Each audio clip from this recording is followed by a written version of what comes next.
Very good morning, class 11 commerce. As you know that we are on the chapter number 2 of business studies, that is forms of business organization. I have shared two videos of it already. Number one video contains the first form of business organization, that is sole proprietorship. The second video is all about Hindu undivided family, which is the form of organization number 2. And today we are going to discuss all about the third form of business organization named partnership. Partnership के बारे में आप लोगों ने सुना होगा. When two or more individual who agree to pursue या carry on business activity for a common objective is known as partnership. जहां दो या दो से ज्यादा लोग मिलकर किसी कॉमन ऑब्जेक्टिव प्रॉफिट कमाने के लिए कोई बिजनेस एक्टिविटी को कंडक्ट करते हैं तो उन्हें कहते हैं पार्टनरशिप. अगर कोई दो फ्रेंड्स हैं, उन्होंने किसी को मिलकर चैरिटी के लिए कोई काम किया है तो वो पार्टनरशिप में नहीं आएगा. पार्टनरशिप की मेन जो बेसिक नीड होती है वो ये होता है कि पैसा कमाने के लिए प्रॉफिट मोटिव से ही पार्टनरशिप की जाती है. सो पार्टनरशिप के फीचर्स क्या है? Number one is formation. The Indian partnership act 1932 governs the partnership form of business. तो कौन सी इसमें कौन सा ऐसा एक्ट है जो इस पे लगता है? That is Indian partnership act 1932. It is governed by written और oral agreement which state the terms and condition of how the partner shall share their responsibilities, profit और लॉसेस. ओके, जो ये एक अग्रीमेंट बनता है पार्टनरशिप करवाने के time पर, जो कि रिटन भी हो सकता है और ओरल भी हो सकता है, जिसमें हर पार्टनर की रोल्स, रिस्पॉन्सिबिलिटीज, ड्यूटीज और प्रॉफिट और लॉसेस का शेयर सब कुछ मेंशन होता है. जो पार्टनरशिप करने के लिए एक और इम्पॉर्टेंट चीज होती है कि जो बिजनेस आप कंडक्ट कर रहे हो वो लॉफुल और कंडक्टेड टू अर्न प्रॉफिट होना चाहिए. मतलब लॉफुल हो, लीगल बिजनेस होना चाहिए. पता चले आप पायरेसी का काम कर रहे हो, स्मगलिंग का काम कर रहे हो किसी के साथ पार्टनरशिप में, तो वो पार्टनरशिप में नहीं आएगा, because that is not legal. ठीक है. Next one is liability. The partner of a firm have unlimited liability. जितने भी पार्टनर्स होंगे उनकी अनलिमिटेड लाइबिलिटी होगी. Third one is risk bearing. Partners share profit और losses in the predetermined ratio. See, business जब शुरू करते हैं तो हम अग्रीमेंट बनाते हैं, उसी टाइम पर हम डिटरमाइन कर लेते हैं कि किसका कितना रेशियो होगा प्रॉफिट और लॉस कमाने का. मतलब कितने में बटेगा, कि प्रॉफिट आएगा तो किसको कितना हिस्सा मिलेगा, वो सब चीज़ें कहते हैं प्री डिटरमाइंड रेशियो. अगर इन केस आप लोगों ने डिटरमाइन नहीं कर रखी है चीज़ कि किसको कितना प्रॉफिट मिलना है ना, तो उस केस में हम प्रॉफिट और लॉसेस इक्वल शेयर कर लेते हैं. Fourth one is decision making and control. इसमें क्या होता है?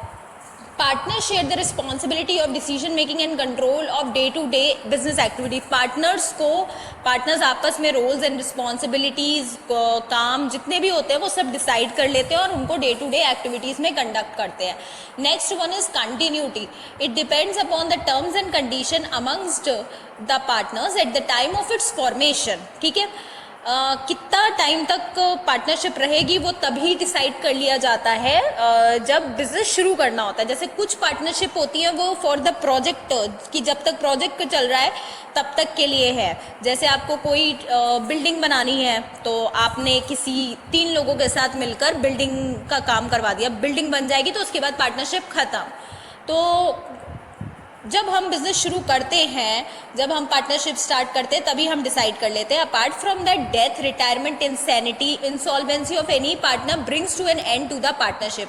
अगर किसी भी पार्टनर की डेथ हो जाती है, रिटायर हो जाता है, इंसैनिटी हो जाती है, इंसॉल्वेंसी हो जाती है, तो उस टाइम पर पार्टनरशिप एंड हो जाती है.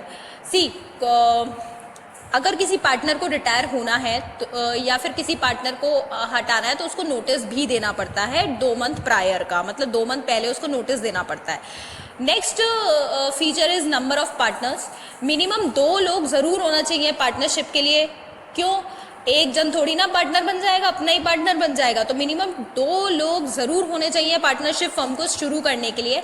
मैक्सिमम 10 होने चाहिए बैंकिंग बिजनेस को करने के लिए, और बाकी कोई भी बिजनेस हो तो उसके लिए मैक्सिमम 20 लोग होने चाहिए. तो अगर कोई आपसे पूछे कि मैक्सिमम नंबर ऑफ पार्टनर्स अगर कोई बैंकिंग बिजनेस में हो रहा है तो आप क्या करोगे? वहां पर आप बोलोगे कि 10, ओके, और 20 for the other business. Next one is mutual agency. Each partner is the owner as well as agent to other partner. ये ओनर भी होता है पार्टनर, तो पार्टनरशिप में पार्टनर भी होता है, ओनर भी होता है और एजेंट भी होता है अदर पार्टनर्स के लिए. Next one is non transferability of shares. See, अगर मैं किसी बिजनेस में पार्टनर हूँ तो मैं अपना शेयर किसी को ट्रांसफर नहीं कर सकती हूँ, चाहे वो आउटसाइडर हो या दूसरा पार्टनर हो।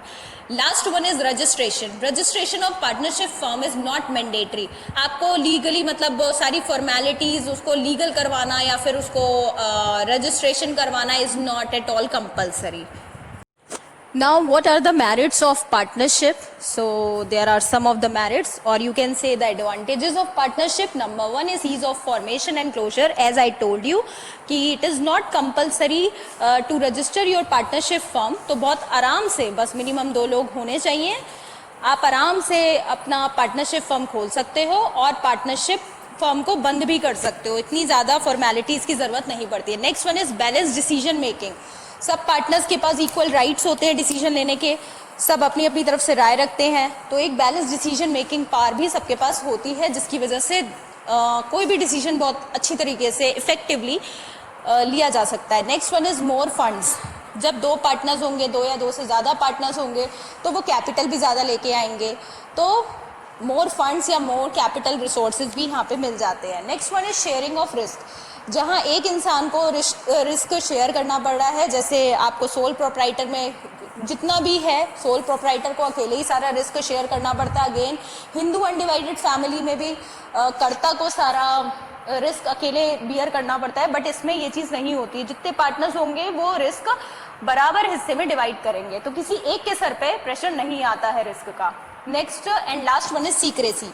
सी, पार्टनर्स के बीच में ही जितनी भी बातें होती हैं वो पार्टनर्स के बीच में रहती है, कोई भी आउटसाइडर को बताने की ज़रूरत नहीं पड़ती है। और अगेन ये it is not compulsory to register your partnership firm, तो गवर्नमेंट को भी हर चीज़ बताने की आपको ज़रूरत नहीं पड़ती है।